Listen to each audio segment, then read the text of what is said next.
Hi, congratulations on your new RV. We're really excited for you. Please make sure before you're signing that you bring the following items with you. If you're a cash buyer, please make sure that you bring a cashier's check, no personal checks at time of signing, or you may bring actual cash.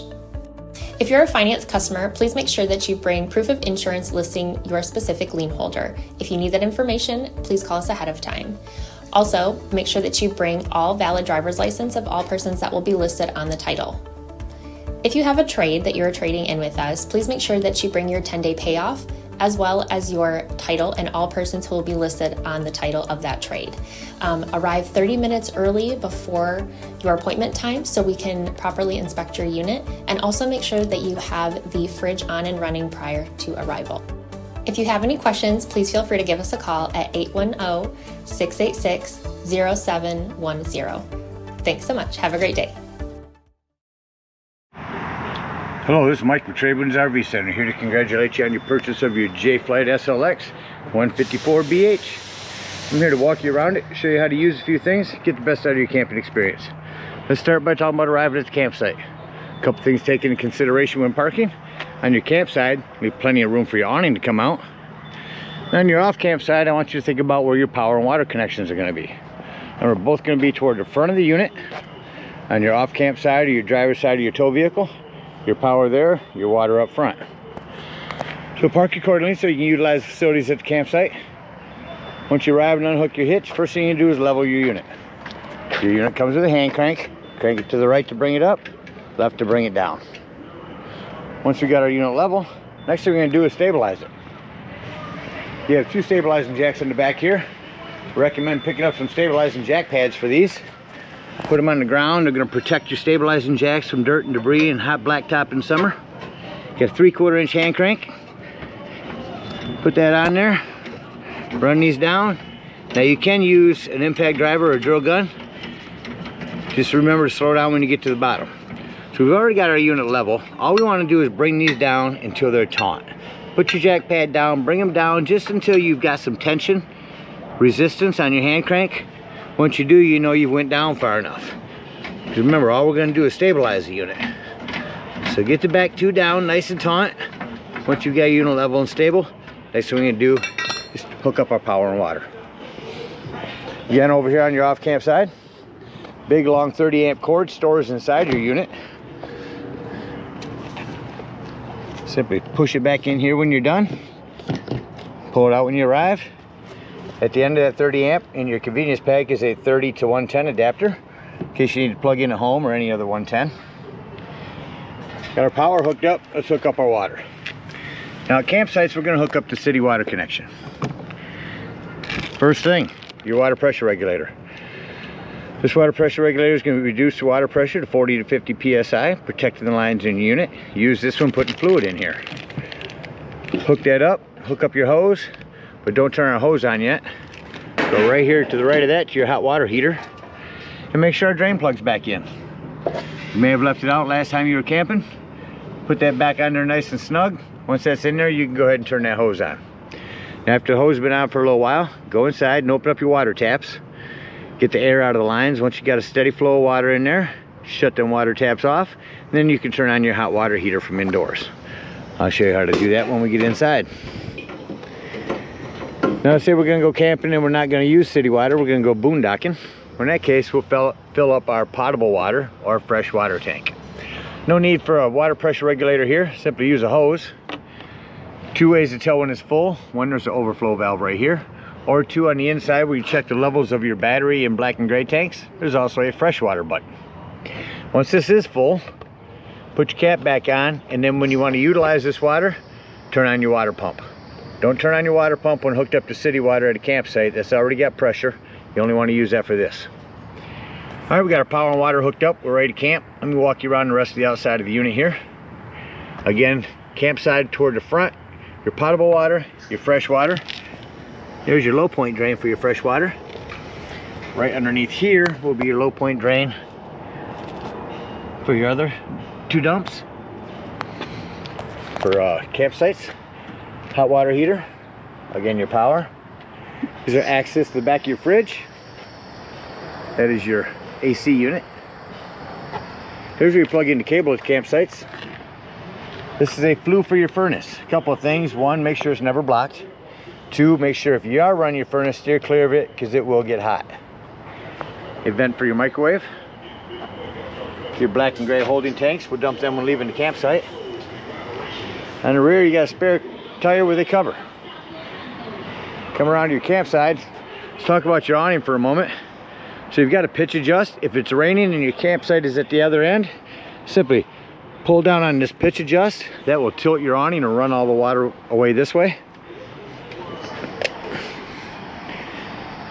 There's some storage here with your hitch work. A couple of 110s out here as well. Your LED lighting.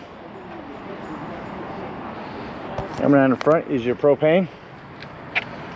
And your battery. Remember, check your battery now and then. Make sure those haven't wiggled loose going down the road. And that about covers everything on the outside. Let's go take a look inside your unit. The first thing I like to point out coming up into every unit is the fire extinguisher. Make sure that you and everyone that's camping with you knows that the fire extinguisher is located at the entry doorway in case of an emergency. We're up into your unit now. Start by talking about this table. We can fold the legs in on this table, set it down on here, remove your back cushions and put them on top. That'll give you another bed here. It's also a great way to travel with it. Smoke alarm in the ceiling here. Turn your AC unit on here. You hear that running. Shut that off. We need your kitchen area. Here's your 110 with GFCI reset. You have a control panel over here with a brand new battery, fresh water. That's when I said you can hold down until when your potable water is full. Your black and gray tanks. Here's where you turn on your water pump. Here's where you turn on your water heater if hooked up to gas. Here's where you turn it on if hooked up to electric. Makes a difference. Self-explanatory microwave. Below that, a light and a fan for your cooktop. These will have to be lit with a stick lighter. Just turn it to light. Below that's going to be your furnace release. Over to the right of that, your fridge. Now this Dometic fridge, we'll turn it on. Auto. Auto means when you're plugged in, you're running off electricity. As soon as you unplug, it'll go to gas. Or push that in and you're on gas.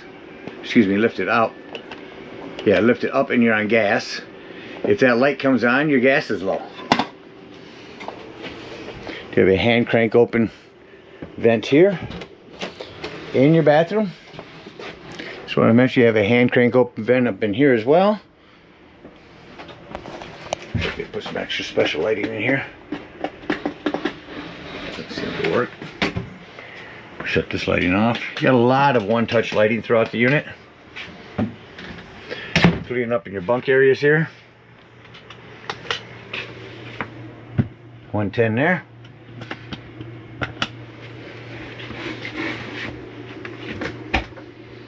Coming underneath your sink here will be access to all your plumbing.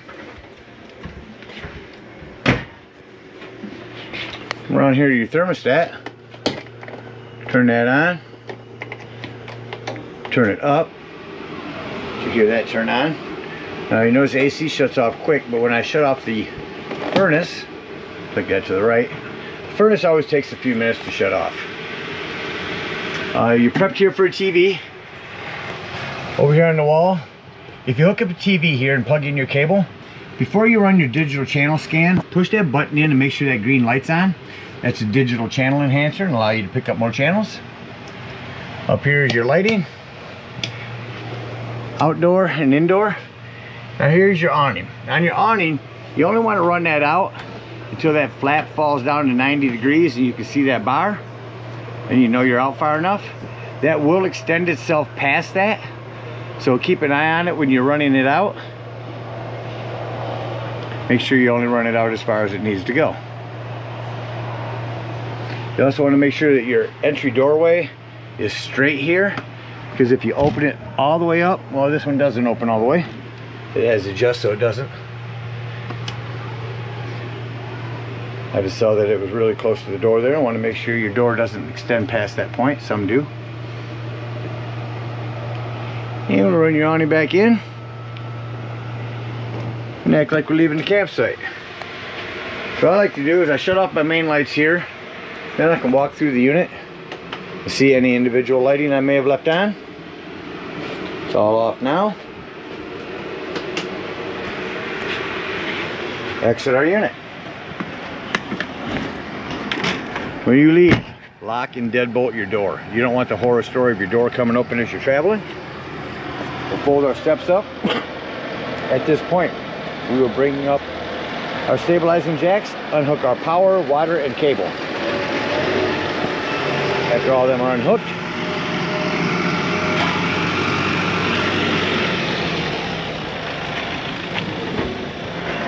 come and dump this low point drain. Okay, so your unit's a little different here.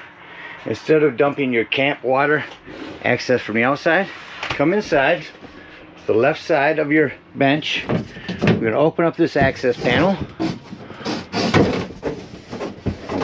up here, and right down here, just left or to the right of your fresh water tank is going to be a low point drain. That's where you dump your waters from the campsite. Get in there, open them up, dump that water,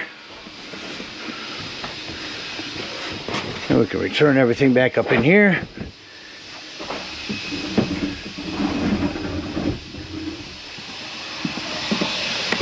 And we can again secure our door. So after you've dumped up all our waters, hook up our hitch and head on up to our dump station.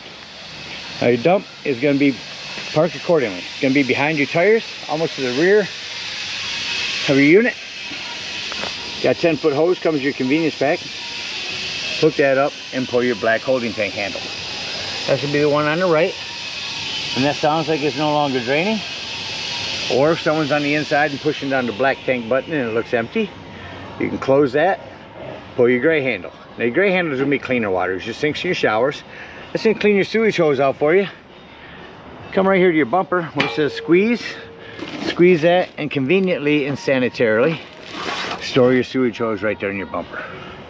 Again, we thank you guys so much for your purchase. Hope you enjoy this JAYFLIGHT for many years to come. Happy camping.